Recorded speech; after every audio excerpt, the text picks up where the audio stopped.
அஸ்ஸலாமு அலைக்கும் guys, welcome back to my channel. எல்லோரும் எப்படி இருக்கிறீங்க? அல்ஹம்துலில்லாஹ் நாங்கள் எல்லாம் ரொம்பவே நல்லா இருக்கிறோம். இன்றைக்கி vlogல வந்து பார்த்திங்கன்னா நிறைய ஒரு 2 இன்ட்ரெஸ்டிங்கான நியூ ரெசிபிஸ் ஷேர் பண்ணியிருக்கேன். கூடவே ஒரு சின்ன ஷாப்பிங் vlogமே ஷேர் பண்ணியிருக்கிறேன். வீடியோக்குள்ளே போகிறதுக்கு முன்னாடி நம்மளோட சேனலை நீங்கள் இப்போ தான் ஃபர்ஸ்ட் டைம் பார்க்குறீங்கன்னா மறக்காமல் சப்ஸ்கிரைப் பண்ணிவிட்டு பெல் பட்டனையும் கிளிக் பண்ணிக்கோங்க. அப்போ தான் நான் போடுற வீடியோஸ் எல்லாமே உங்களுக்கு உடனே வரும். இப்போ வீடியோக்குள்ளே போகிறதுக்கு முன்னாடி ஒரு சின்ன ப்ரொமோஷன் பார்த்துடலாம். This video sponsor by Modi shopping. இந்த ஆப்பில் வந்து நம்ம வீட்டுக்கு தேவையான கிராசரி ஐட்டம்ஸ் எல்லாமே இருக்குது. இந்த ஆப்போட லிங்க் வந்து கீழே டிஸ்கிரிப்ஷனில் கொடுத்துருக்கேன். தேவைப்படுறவங்க போய் செக் பண்ணி பார்த்துட்டு வீட்டுக்கு தேவையான கிராசரி ஐட்டம்லாம் நீங்கள் அங்கே ஷாப்பிங் பண்ணிக்கலாம். இன்றைக்கி வந்து பார்த்திங்கன்னா ஒரு 11 o'clock போல் நான் வந்து விலாக் எடுக்க ஸ்டார்ட் பண்ணியிருக்கேன். சண்டே விலாக் தான், நேற்று எடுத்த விலாக் தான் இது. சண்டேனாவே ஸ்பெஷல் தான். அதோட ஸ்பெஷல் என்ன அப்படின்னு பார்த்தீங்கன்னா, நேற்று என்னோடய பெரிய பொண்ணோட பர்த்டே. ஸோ அதுக்காக தான் இப்போ நான் என்ன செய்ய போகிறேன்னு உங்களுக்கு கெஸ் பண்ணியிருப்பீங்க. ஆமாங்க, நம்ம வீட்டில் என்னன்னாலும் பிரியாணி தானே. ஸோ அதுக்காக பிரியாணி ப்ரிப்ரேஷன் தான். ஃபஸ்ட்டு ஆனியனை வந்து கட் பண்ணிக்கிட்டேன். கூடவே கொஞ்சம் ஆனியனை வந்து மிக்ஸி ஜாரில் பல்ஸ் மூடில் சுற்றி எடுத்துக்குவேன். எப்பயுமே பிரியாணி செய்யும்போது ஆனியன் கொஞ்சம் பல்ஸ் பண்ணி தான் போடணும். நான் ஆனியன் கட் பண்ணுறதுக்கு பெருசாக எந்த மிஷினுமே யூஸ் பண்ண மாட்டேன். கையிலேயே தான், எவ்வளோ ஆனியனாக இருந்தாலும் கையிலேயே கட் பண்ணிடுவேன். நம்மளுடைய பாரம்பரியம் வந்து கையில் கட் பண்ணுறது தானே. இப்போ தானே நிறைய மிஷின்ஸ்லாம் வந்துடுச்சு. பட் நான் எந்த சாப்பருமே யூஸ் பண்ண மாட்டேன். நைஃபும் கையில் தான் கட் பண்ணுவேன். இப்போ ஆனியன் கட் பண்ணி முடிச்சுட்டு ஆனியனை எண்ணெயில் போட்டு விட்டுட்டு அப்புறம் பிரியாணிக்கு தேவையான எல்லா பொருட்களும் எடுக்கலாம் அப்படின்னு சொல்லிட்டு tomato, coriander leaves, green chillies எல்லாமே எடுத்துகிட்டு இருந்தேன் ஃப்ரிட்ஜ் வந்து இன்னும் எதுவும் சரி ஆர்கனைஸ் பண்ணல. ஊர்லேருந்து வந்தோட்டி இனிமேல் தான் க்ளீன் பண்ணணும். ஏன்னா ரம்ஜான் வருது, சீக்கிரமே க்ளீன் பண்ணணும். எல்லாத்தையும் எடுத்துகிட்டு பிரியாணிக்கு போட மெயினான ஐட்டம் ஜிஞ்சர் கார்லிக் பேஸ்ட்டே எடுக்க மறந்துட்டேன். அதுதான் மறுபடியும் எடுத்தேன். பிரியாணியோடைய மெயின் அதுதானே இல்லையா. நெக்ஸ்ட்டு வந்து பார்த்திங்கன்னா, இன்னொரு பக்கம் இண்டக்ஷனில் கொஞ்சமாக சுடு தண்ணி வச்சுட்டு அதில் ஒரு 15-20 வரமிளகாயுமே போட்டு அப்படியே ஒரு மூடி வச்சிடலாம். வரமிளகாய் நல்லா சாஃப்டாகிற வரைக்கும் அப்படின்னு சொல்லிவிட்டு அதை சாஃப்டாக விட்டுட்டு, இன்னொரு பக்கம் நம்ம வந்து பிரியாணிக்கு ஆனியன்ஸ்லாம் நல்லா கோல்டன் ப்ரௌன் ஆகிடுச்சு. கூடவே வந்து இப்போ டொமேட்டோ கட் பண்ணிகிட்டு இருக்கேன். ஆனியன்ஸ் கோல்டன் ப்ரௌன் ஆன பின்னாடி ஜிஞ்சர் கார்லிக் பேஸ்ட் சேர்த்துட்டு அதுக்கப்புறம் டொமேட்டோவுமே சேர்த்தணும் இல்லையா. இப்போ எல்லாமே சேர்த்து வந்து பார்த்திங்கன்னா நல்ல ஒரு சூப்பரான டெக்ஸ்சரில் நமக்கு வந்து பிரியாணி ரெடி ஆகிட்டு இருக்குது. இது கூட சிக்கனுமே நான் 1 kg சிக்கன் செய்கிறேன்.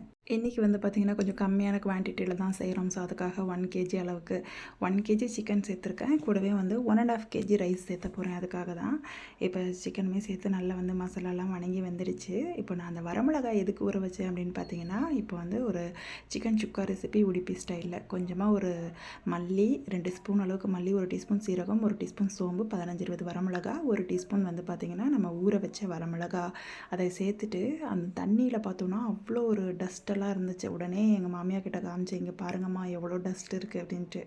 அம்மா சொன்னாங்க, இனிமேட்டு வரமிளகாய் வந்து ஈர துணி வச்சு நம்ம தொடச்சிட்டு நம்ம யூஸ் பண்ணலாம். ஏன்னா இவ்வளோ டஸ்ட்டாக இருக்கிறத நம்ம அப்படியே போட்டு தாளிக்கிறோம் இல்லையா. இந்த வீடியோ பார்க்குற நீங்களுமே இதை ட்ரை பண்ணி பாருங்கள். மாமியார் தான் இந்த ஐடியா கொடுத்தாங்க. இப்போ வந்து ஆயில் கேன்லலாம் ஆயில் காலி ஆகிடுச்சு. பிரியாணிக்கு நிறைய எண்ணெய் ஊற்றுனால அதையுமே ரீஃபில் பண்ணி வச்சுட்டு அப்போ தான் நம்ம சிக்கன் செய்கிறதுக்கு ஆயில் வேணும் இல்லையா. அதுக்காக மெயினாக இந்த சிக்கனுக்கு வந்து தேங்காய் எண்ணெய் தான் அதிகமாக ஊற்றி செய்யணும்.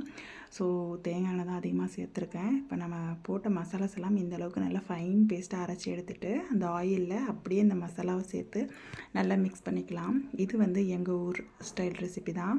என் பிள்ளைங்களுக்கு ரொம்ப பிடிக்கும். ஸோ அதுக்காக சிக்கன் சுக்கா இதை சேர்த்துட்டு ஒரு கைப்பிடி அளவு கருவேப்பிலையுமே சேர்த்துக்கோங்க. இதெல்லாம் சேர்த்து நல்லா மிக்ஸ் பண்ணிக்கோங்க. ரொம்ப ஈஸியான ரெசிபி தான், ஈஸியாக ட்ரை பண்ணலாம். நல்லா சூப்பராகவும் இருக்கும்.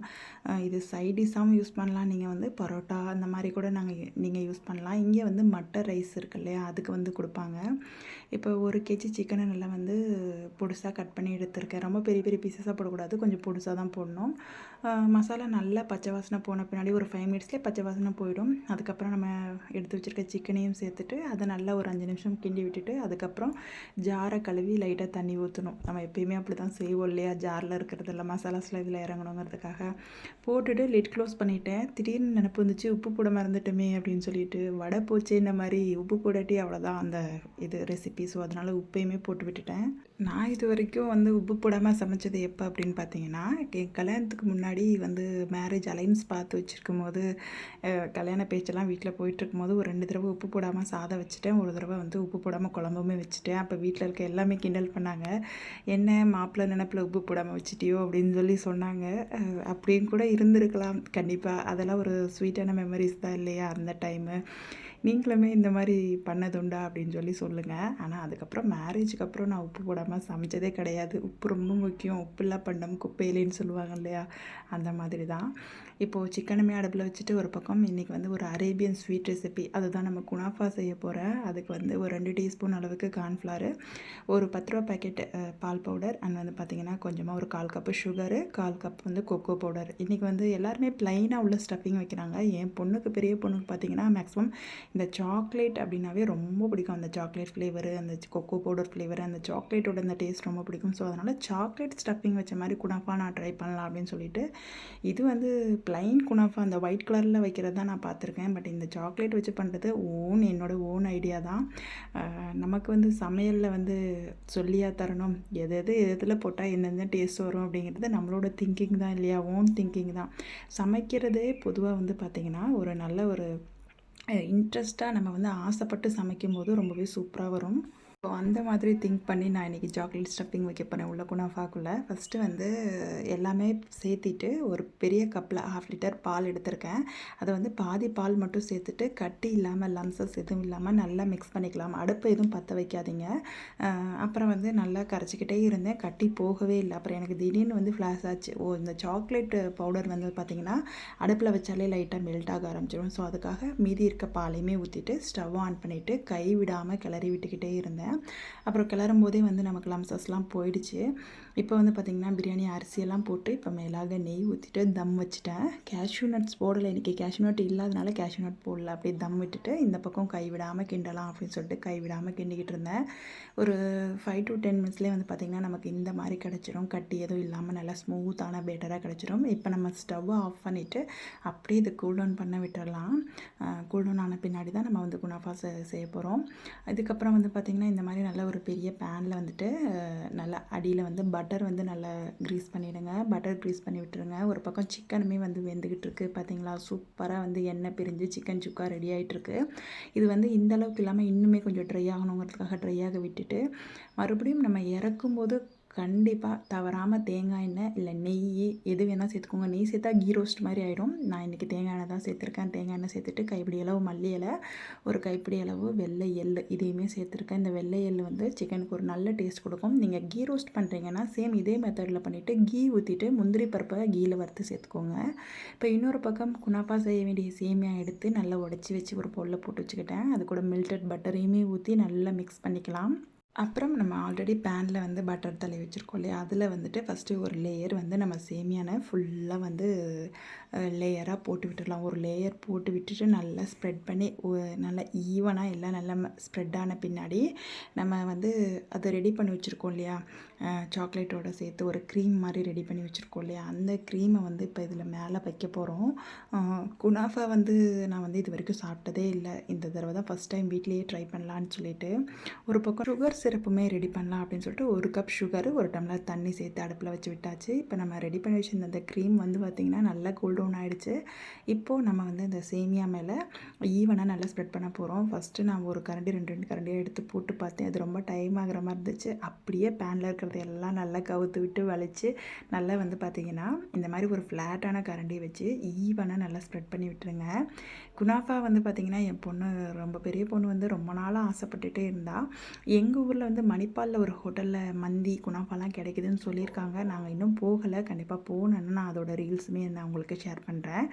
இப்போ வந்து இதை வந்து இந்த மாதிரி நல்லா வந்து ஈவனாக ஸ்ப்ரெட் பண்ணி விட்டுருங்க. அதுக்கப்புறம் பார்த்திங்கன்னா நான் வந்து துருவில சீஸ் எடுத்திருக்கேன். சீஸ் பிளாக்கை வந்து துருவி எடுத்து வச்சுக்கிட்டேன்.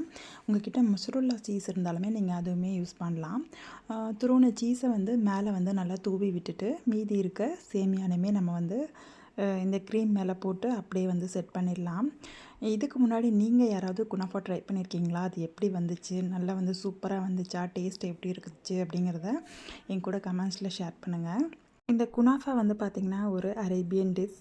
என்னதான் அரேபியன் டிஷ்ஷாக இருந்தாலுமே ட்ரை பண்ண முடியாது அப்படிங்கிறது எதுவுமே கிடையாது இல்லையா? நம்ம நினச்சா எல்லாமே ட்ரை பண்ணலாம். அதுக்கு தான் இப்போ வந்து நமக்கு வந்து சோஷியல் மீடியா இருக்கு இல்லையா?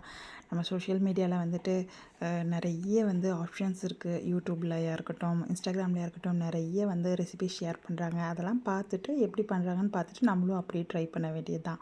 நானுமே இன்றைக்கி வந்து பார்த்திங்கன்னா நிறைய யூடியூப்பில் வீடியோஸ்லாம் பார்த்துட்டு தான் இந்த குனாஃபா வந்து ப்ரிப்பேர் பண்ணுறேன்.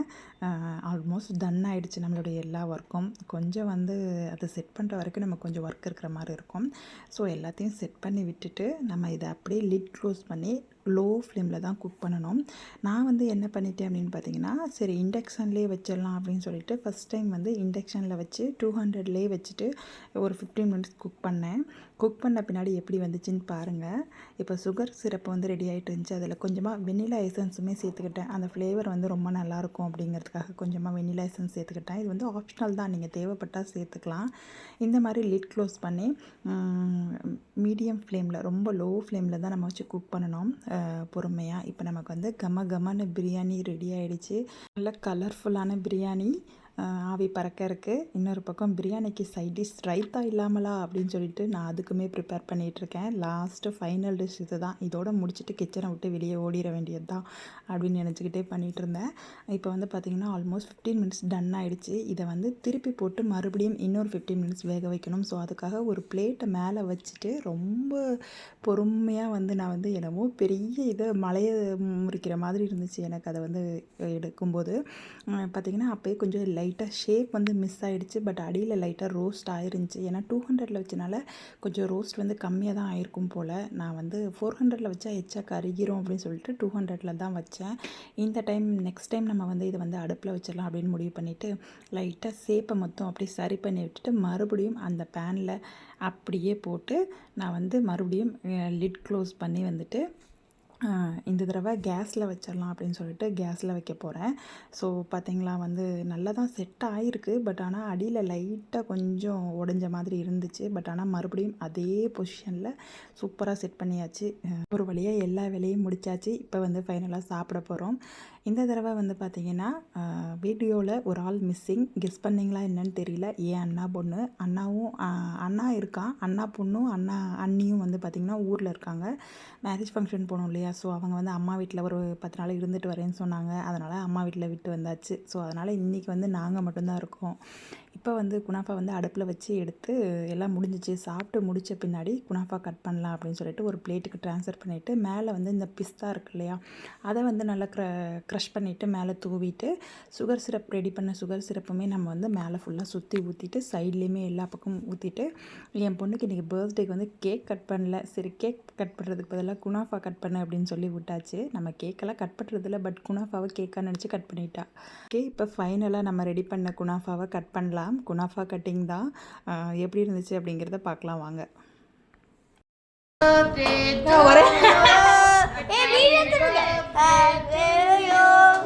Happy birthday to you. Kunafa இந்த பக்கம் போடு, இந்த பக்கம் வெட்டுடிசா. birthday to you. Spatula. Wow. இங்க பாருங்க. இங்க பாருங்க. இது என்ன சாக்லேட் குனாஃபா? இங்க பாருங்க. அம்மா காட்டியாச்சு. ஒரு வழியாக பயங்கர அலப்பறை பண்ணி குனாஃபாவை வெட்டி பிடிச்சாச்சு. வெட்டி முடிச்சுட்டு இப்போ வந்து நான் என் பொண்ணுக்கு ஃபர்ஸ்ட்டு ஊட்ட போகிறேன். ஃபஸ்ட்டு என்ன ப்ரையாரிட்டி அவங்க தான். இன்றைக்கி அவங்க தானே பர்த்டே பேபி, அவங்களுக்காக ப்ரிப்பேர் பண்ணது இல்லையா? ஸோ அவங்களுக்காக தான். சரி ஊட்டி விட்டாச்சு. ஃபஸ்ட்டு ஊட்டி விட்டுட்டு அப்படியே நாமளுமே டேஸ்ட் பண்ணி பார்த்துடலாம் அப்படின்னு சொல்லிட்டு இந்த வீடியோவில் சைடில் பேசுனதெல்லாம் அண்ணாவுமே இருக்கா. அண்ணா சாப்பிட்டுட்டு இருந்தான். அவன் தான் சைடில் வந்து பேசிகிட்டு இருந்தது. குனாஃபாவுக்கு பர்த்டே அப்படின்னு சொல்லி குனாஃபான்னு கத்த ஆரம்பிச்சிட்டான் அவன். நானுமே டேஸ்ட் பண்ணி பார்த்தேன். சும்மா சொல்லக்கூடாது, டேஸ்ட் ரொம்ப சூப்பராக தான் இருந்துச்சு. பட் இதோட ஒரிஜினல் டேஸ்ட் எப்படி இருக்கும்னு நமக்கு தெரியாது இல்லையா? நம்ம வீட்டில் செஞ்ச டேஸ்ட்டு நமக்கு ஓகேவாக தான் இருந்துச்சு. நல்லா முறுமுறுன்னு அந்த சேமியாலாம் அந்த பட்டர் சீஸோடு சேர்ந்து ரொம்பவே டேஸ்ட்டு சூப்பராக இருந்துச்சு. எல்லாருமே வெட்டி சாப்பிட்டு முடிச்சுட்டு அப்படியே கொஞ்சம் நேரம் ரெஸ்ட் எடுக்க கிளம்பியாச்சு. நெக்ஸ்ட் வந்து வீடியோ ஈவினிங்லேருந்து கண்டினியூ ஆகுது. இந்த கார்ட் செட் வந்து நமக்கு தெரிஞ்சவங்க ஒருத்தவங்க சின்னதாக ஆன்லைன் பிஸ்னஸ் பண்ணுறாங்க, அங்கேருந்து தான் வாங்கினேன். ரொம்பவே சூப்பர் கலெக்ஷன்ஸ், ஆசமாக இருந்துச்சு. குழந்தைங்களுக்கு ரொம்ப க்யூட்டாக இருந்துச்சு. அந்த குரூப் பற்றி நான் உங்களுக்கு நெக்ஸ்ட் வீடியோவில் கண்டிப்பாக நான் வந்து குரூப்போட லிங்க் கூட கொடுத்து ஷேர் பண்ணுறேன். இப்போ வந்து நாங்கள் வந்து கிளப்பி எல்லோரும் சேர்ந்து எங்கள் ஊரில் இருக்கக்கூடிய மணிப்பால் இன் ஹோட்டலுக்கு தான் வந்திருக்கோம்.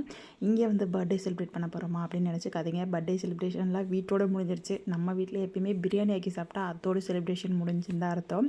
இங்கே வந்து நிறைய வந்து கிளாத்துக்கு வந்து நிறைய ஆஃபர் போட்டிருக்காங்க. ஒரு எக்ஸ்போ மாதிரி போட்டிருக்காங்க. அதுக்காக தான் வந்தோம். நிறைய பிராண்டடான குர்த்திஸ், டிஷர்ட், பேண்ட்ஸு இதெல்லாம் வந்து பிராண்டடானதெல்லாம் இங்கே வந்து ஆஃபர் போட்டிருக்காங்க அப்படின்னு சொன்னாங்க. சரி, நமக்கு தான் வந்து எவ்வளோ ட்ரெஸ் இருந்தாலும் பத்தாது இல்லையா, அதுக்காக ட்ரெஸ்ஸுனால் போதும் அப்படின்னு சொல்லிட்டு ஷாப்பிங்னா சும்மா சொல்லவா வேணும் அப்படின்னு சொல்லிட்டு ஷாப்பிங் கிளம்பி வந்தாச்சு. பிள்ளைங்களுக்கும் கொஞ்சம் டைம் பாஸ் ஆகும் இல்லையா, அதுக்காக தான். இங்கே வந்து டோட்டலாக 7 ஃப்ளோரில் இருக்குது. நமக்கு வந்து 2nd ஃப்ளோரில் தான் நமக்கு வந்து ட்ரெஸ் எக்ஸ்போ. இந்த ஹோட்டலோட என்ட்ரன்ஸ் இப்படி தான் இருக்கும். ஆம்பியன்ஸ் சொல்லவே வேண்டியதில்லை, அவ்வளோ சூப்பராக இருந்துச்சு. பெரிய பெரிய சோஃபாலாம் போட்டிருந்தாங்க இல்லையா, சரி அங்கே உட்காந்து உடனே ஃபோட்டோஸ், வீடியோஸ் எல்லாமே எடுத்து முடிச்சாச்சு. ஒவ்வொருத்தரும் தனித்தனியாக செல்ஃபீஸ், ஃபோட்டோஸ், வீடியோஸ்லாம் எடுத்தோம். ரொம்பவே சூப்பராக இருந்துச்சு. பெரிய ஹோட்டல். இங்கே வந்து நிறைய பார்ட்டிஸ், அப்புறம் வந்து பார்த்திங்கன்னா நிறைய வந்து இந்த engagement programme, birthday celebration programme, இந்த மாதிரி எல்லாமே நடக்கும். தனித்தனியாக ஃப்ளோர் இருக்குது. இப்போ நம்ம 2nd ஃப்ளோர் போனோம். வெளியே ஃபோட்டோஸ், வீடியோஸ்லாம் முடிச்சுட்டு நம்ம ட்ரெஸ் எக்ஸ்போ நடக்கிற இடத்துக்கு வந்தாச்சு. வந்தோன்னா பார்த்திங்கன்னா துணியெல்லாம் சும்மா குப்பை மாதிரி குமிச்சு வச்சுருந்தாங்க. பார்த்தோட்டி எனக்கு ஷாக் ஆகிடுச்சு, என்னடா இப்படி போட்டு வச்சுருக்காங்களே அப்படின்னு சொல்லிட்டு. அதுலேருந்து நம்ம பார்த்து எடுத்துக்கணும் போல். பட் ஆனால் டாப்ஸ் எல்லாம் வந்து நல்லா ஹேங்கர் பண்ணி வச்சுருந்தாங்க. அதெல்லாம் வந்து பார்த்தோம். டாப்ஸ் எல்லாம் எனக்கு அவ்வளோவா எதுவுமே பிடிக்கல. எல்லாமே வந்து பிராண்டட் தான் இருந்துச்சு. பட் ஆனால் எனக்கு அவ்வளோவா பிடிக்கல. எதுவுமே கலர்ஃபுல்லாக இல்லை வந்து ஸ்டைலிஷாக இல்லை. ஸோ அதனால் நான் இங்கே வந்து எதுவுமே ஷாப்பிங் பண்ணல. பிள்ளைங்க தான் ஷாப்பிங் பண்ணாங்க. Crocs, shoes, daily wear kurtis, daily wear nighties, அப்புறம் வந்து பார்த்திங்கன்னா நைட் பேண்ட்டு, பைஜாமா, இந்த மாதிரி எல்லாமே, பட்டேலா பேண்ட்ஸ், பிளாஜோ பேண்ட்ஸ் எல்லாமே போட்டிருந்தாங்க. ஜென்ஸுக்கு ஷூஸ் கலெக்ஷன்ஸ் நிறைய இருந்துச்சு. பெர்ஃப்யூம்ஸ் இருந்துச்சு. ஹேண்ட்பேக் கலெக்ஷன் இருந்துச்சு. எல்லாமே இருந்துச்சு. பிள்ளைங்க வந்து நைட் பேண்ட்ஸ் அண்ட் வந்து பார்த்திங்கன்னா டிஷர்ட்ஸ் இதெல்லாம் வாங்கினாங்க. அப்புறம் வந்து 3 பேருமே ஆளுக்கு ஒரு ஹூடி வாங்கணும் அப்படின்னு சொல்லிட்டு ஹூடி வந்து வாங்கணும்னு கேட்டுக்கிட்டே இருந்தாங்க. சரி, இங்கே நல்லா இருந்துச்சு. பட் ஆனால் ஹூடி நமக்கு கடையில் வாங்கினாலே 800 அந்த மாதிரி சம்திங் வரும். இங்கே 500 போட்டிருந்தாங்க. சரி, ஹூடி நல்லா இருந்த மாதிரி இருந்துச்சு. ஸோ அதுக்காக 3 பேருக்குமே 3 ஹூடி வாங்கியாச்சு. அண்ட் கூடவே வந்து பார்த்திங்கன்னா 1000 ருபீஸ்க்கு 5 டிஷர்ட்ஸ் இருந்துச்சு. சரி, பிள்ளைங்க வந்து ஸ்கூல் விட்டு வந்துவிட்டு ஃப்ரீயாக டிஷர்ட்ஸ் போட்டுக்குவாங்க இல்லையா, அதுக்காக டிஷர்ட்ஸும் அண்ட் வந்து பார்த்திங்கன்னா 4 பிளாசோ பேண்ட்ஸ் வந்து பார்த்திங்கன்னா 1000 ருபீஸ்க்கு இருந்துச்சு. ஸோ அதனால் இதெல்லாம் வாங்கியாச்சு. இதுதான் நாங்கள் வாங்கின ஐட்டம். குவாலிட்டி நல்லா தான் இருந்துச்சு. டிஷர்ட்ஸ்லாம் டச் பண்ணி பார்க்கும்போது குவாலிட்டி நல்லா இருந்துச்சு. பேண்ட்டுமே வந்து நல்லா ட்ரக் பேண்ட் மாதிரி நல்லா சூப்பரான குவாலிட்டியில் இருந்துச்சு. பையனுக்கு வந்து பார்த்திங்கன்னா ஒரே ஒரு ஹூடி மட்டும் வாங்கினேன். பிள்ளைங்களுமே 2 ஹூடி வாங்கியிருந்தாங்க இல்லையா, அவனுக்கு எதுவுமே வாங்கலைன்னு ஃபீல் பண்ணான். ஏன்னா அவனுக்கு எதுவுமே சைஸ் செட் ஆகலை, அதனால தான் வாங்கலை. இதோட எங்களுடைய ஷாப்பிங்கை கம்ப்ளீட் பண்ணிவிட்டு 2nd ஃப்ளோர்லேருந்து கீழே வந்தாச்சு. இந்த ஹோட்டலோட வியூ இது தான். முன்னாடியுமே ஃப்ரண்ட்லேயுமே ரொம்ப சூப்பராக இருக்கும். அதுவுமே நான் உங்களுக்கு இந்த வீடியோவில் ஷேர் பண்ணியிருக்கேன். இந்த வீடியோ எப்படி இருந்துச்சு அப்படிங்கிறத மறக்காமல் கமெண்ட்ஸில் ஷேர் பண்ணுங்கள். இந்த வீடியோ பிடிச்சிருந்தால் லைக் பண்ணி உங்களுடைய ஃபேமிலி அண்ட் ஃப்ரெண்ட்ஸ்க்குமே ஷேர் பண்ணுங்கள். அண்ட் வந்து இந்த வீடியோவில் என்னோடய பொண்ணோட பர்த்டேக்கு கண்டிப்பாக மறக்காமல் விஷ் பண்ணி ஒரு கமெண்ட் பண்ணுங்கள். நெக்ஸ்ட் வீக் இன்னொரு இன்ட்ரெஸ்டிங்கான லாங் வீடியோவில் உங்களை வந்து சந்திக்கிறேன். Until then let's you bye Sophia Mansoor. அஸ்ஸலாமு அலைக்கும். Bye guys.